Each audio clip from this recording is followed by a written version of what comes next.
LIC of India presents Union Budget 2025. Co-presented by Sensodyne. Co-powered by SBI, the banker to every Indian. LIC Housing Finance Limited. Associate sponsored by KCC Limited, Ambuja Cement. ಇವತ್ತು ಎಲ್ಲರೂ ಕಾಯ್ತಾ ಇದ್ದಂತ ಬಹು ನಿರೀಕ್ಷೆಯ budget ಮಂಡನೆಯಾಗಿದೆ. ಬಜೆಟ್ನಲ್ಲಿ ಏನಿದೆ ಏನಿಲ್ಲ, ಯಾವುದು ಪ್ಲಸ್ ಮೈನಸ್ ಮೆರಿಟ್ ಡಿಮೆರಿಟ್ ಇವೆಲ್ಲದರ ಕ್ಯಾಲ್ಕುಲೇಷನ್ ಕೂಡ ಒಂದು ಹಂತಕ್ಕೆ ಮುಗಿದಿದೆ. ಇದೀಗ ನಾಯಕರುಗಳು ಮಾತನಾಡಿದ್ದಾರೆ ಇದೇ ಬಜೆಟ್ ವಿಚಾರವಾಗಿ. ಏನು ಹೇಳಿದ್ದಾರೆ ಬನ್ನಿ ನೋಡೋಣ.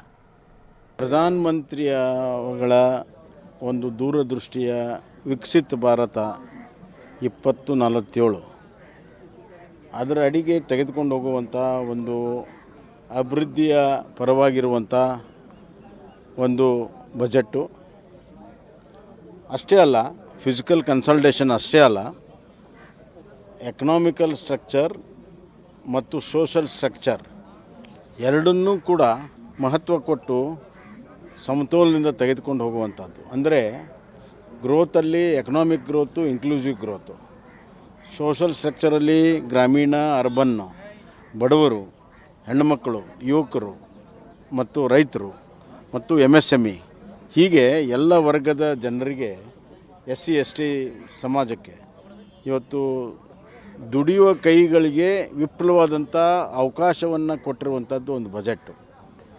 ಅದಲ್ಲದೆ ಟೆಕ್ನಾಲಜಿಗೆ, R&Dಗೆ ಕೊಟ್ಟಿದೆ. ವಿಶೇಷವಾಗಿ ಅಗ್ರಿಕಲ್ಚರಲ್ಲಿ ಆತ್ಮನಿರ್ಭರ ಮಾಡುವಂಥ ಕೆಲಸ ಮುಂದಿನ 5 ವರ್ಷದಲ್ಲಿ ನಾವು ಯೂರಿಯಾ ಗೊಬ್ಬರ ಇರ್ಬೋದು, ಅಥವಾ ನಮ್ಮ ಬೀಜಗಳಿರ್ಬೋದು, ಅಥವಾ ನಮ್ಮ ಪಲ್ಸಸ್ಸಲ್ಲಿರ್ಬೋದು, ವೆಜಿಟೇಬಲ್ ಫ್ರೂಟ್ಸಲ್ಲಿರ್ಬೋದು, ಸಂಪೂರ್ಣವಾಗಿ ನಾವು ಸ್ವಾವಲಂಬನೆ ಆಗುವಂಥ ಒಂದು ಬಜೆಟ್ಗೆ ಒಂದು ಬಹಳ ಮಹತ್ವದ ಹೆಜ್ಜೆಯನ್ನು ಇವತ್ತು ಅದಿಟ್ಟಿದೆ. ರೂರಲ್ ಕ್ರೆಡಿಟ್ ಸಿಸ್ಟಮ್ಗೆ ಭಾಳ ಒತ್ತು ಕೊಟ್ಟಿದೆ. ರೂರಲ್ ಕ್ರೆಡಿಟ್ ಸಿಸ್ಟಮ್ಗೆ ಭಾಳಷ್ಟು ಒತ್ತನ್ನು ಕೊಟ್ಟಿದೆ. ಈ ಒಂದು ರೀತಿಯಲ್ಲಿ ಹಳ್ಳಿಗಾಡಿನಲ್ಲಿ ಹೆಚ್ಚಿನ ಉದ್ಯೋಗ ಅವಕಾಶ, ಸ್ವಯಂ ಉದ್ಯೋಗ ಅವಕಾಶ ಮತ್ತು ಹಳ್ಳಿಗಳಿಂದ ಶಹರಕ್ಕೆ ಏನು ವಲಸೆ ಹೋಗ್ತಾ ಇದ್ದಾರೆ ಅದನ್ನು ತಡೆಗಟ್ಟೋದಕ್ಕೆ ಒಂದು ದಿಟ್ಟ ಕ್ರಮ ತೆಗೆದುಕೊಂಡಿದೆ. ಇನ್ನು ಎಲ್ಲ ರಾಜ್ಯಗಳ ಹೆಸರು ಭಾಷಣದಲ್ಲಿ ಬರಲ್ಲ.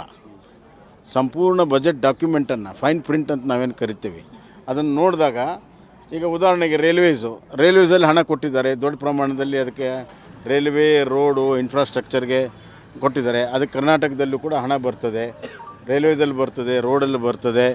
ಆಮೇಲೆ ಇಂಡಿಯನ್ ಇನ್ಸ್ಟಿಟ್ಯೂಟ್ ಆಫ್ ಸೈನ್ಸ್ ಅಂತ ಅದಕ್ಕೆ ಕೊಡ್ತೇವೆ ಅಂತ ಹೇಳಿದ್ದಾರೆ. ಆಮೇಲೆ ನವ ಉದ್ಯಮಗಳಿಗೆ ಆರ್ಟಿಫಿಷಿಯಲ್ ಇಂಟೆಲಿಜೆನ್ಸಲ್ಲಿ ಕೊಡ್ತೀವಿ ಅಂದರೆ ಅದು ಕೂಡ ಬೆಂಗಳೂರಿಗೆ ಬರ್ತದೆ. IT BTಯಲ್ಲಿ ಬರ್ತಾಯಿದೆ, R&Dಗೆ ಅದು ಬೆಂಗಳೂರಿಗೆ ಬರ್ತಾಯಿದೆ.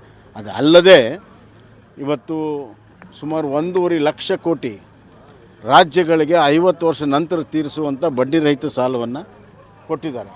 ನನ್ನ ಪ್ರಕಾರ ಒಂದು 7-8 ಸಾವಿರ ಕೋಟಿ ಕರ್ನಾಟಕಕ್ಕೆ ಅದರಲ್ಲಿ ನಮಗೆ ಬರ್ತಾಯಿದೆ. ಕಳೆದ ವರ್ಷ ಕೇಂದ್ರ ಸರ್ಕಾರದ ಬಜೆಟ್ ಇವತ್ತು ಮಂಡನೆ ಆಗಿದೆ. ಸನ್ಮಾನ್ಯ ಪ್ರಧಾನಮಂತ್ರಿ ನರೇಂದ್ರ ಮೋದಿಜಿಯವರ ನೇತೃತ್ವದಲ್ಲಿ ಆರ್ಥಿಕ ಸಚಿವರಾದಂಥ ನಿರ್ಮಲಾ ಸೀತಾರಾಮನ್ ಇವತ್ತಿನ ಬಜೆಟ್ ಮಂಡನೆ ಮಾಡಿದ್ದಾರೆ. ಅತ್ಯಂತ ಸ್ವಾಗತಾರ್ಹವಾದಂಥ ಬಜೆಟ್, ಭಾಳ ಪ್ರೋಗ್ರೆಸಿವ್ ಬಜೆಟ್ಟು. ಬಹುಶಃ ಭಾಳ ದಿವಸದ ನಿರೀಕ್ಷೆಯನ್ನು ಮಾಡ್ಕೊಂಡಿದ್ದರು ಭಾರತ ದೇಶದ ಜನತೆ, ಕೃಷಿಕರು, ಉದ್ಯಮೆದಾರರು ಮತ್ತು ಸಾಮಾನ್ಯ ಜನ. ಅವ್ರ ನಿರೀಕ್ಷೆ ತಕ್ಕಂತೆ ಇವತ್ತು ಬಜೆಟ್ನ ಕ್ರಮಗಳು ಮತ್ತು ಬಜೆಟ್ಟು ಮಂಡನೆ ಆಗಿದೆ ಅಂಥೇಳಿ ನಾನು ಹೇಳ್ತಾ ಇದ್ದೇನೆ. ಭಾಳ ಮುಖ್ಯವಾಗಿ ಭಾಳ ವರ್ಷದಿಂದ ಬೇಡಿಕೆ ಇತ್ತು ಮಧ್ಯಮ ವರ್ಗದ ಜನರದ್ದು. ಏನಂದರೆ ಈ ಇನ್ಕಮ್ ಟ್ಯಾಕ್ಸದ್ದು ಏನದ ಆದಾಯ ಮಿತಿ ಜಾಸ್ತಿ ಮಾಡಬೇಕಂಥೇಳಿ ಬಹುಶಃ ಇವತ್ತು ವಿಕಸಿತ ಭಾರತದ ಕಲ್ಪನೆಗೆ ಪೂರಕವಾಗಿ ಇವತ್ತು ನಿರ್ಮಲಾ ಸೀತಾರಾಮನ್ ಮಂಡನೆ ಮಾಡಿರುವ ಬಜೆಟ್ನಲ್ಲಿ ಮಧ್ಯಮ ವರ್ಗದ ಗುರಿಯನ್ನು ಗಮನದಲ್ಲಿಟ್ಟುಕೊಂಡು 12 ಲಕ್ಷದವರೆಗಿನ ಆದಾಯ ತೆರಿಗೆಯನ್ನು ವಿನಾಯಿತಿ ಮಾಡಿದ್ದು ಒಂದು ಕ್ರಾಂತಿಕಾರಿ ಕಲ್ಪನೆ ಅಂತ ನಮಗನಿಸಿದೆ.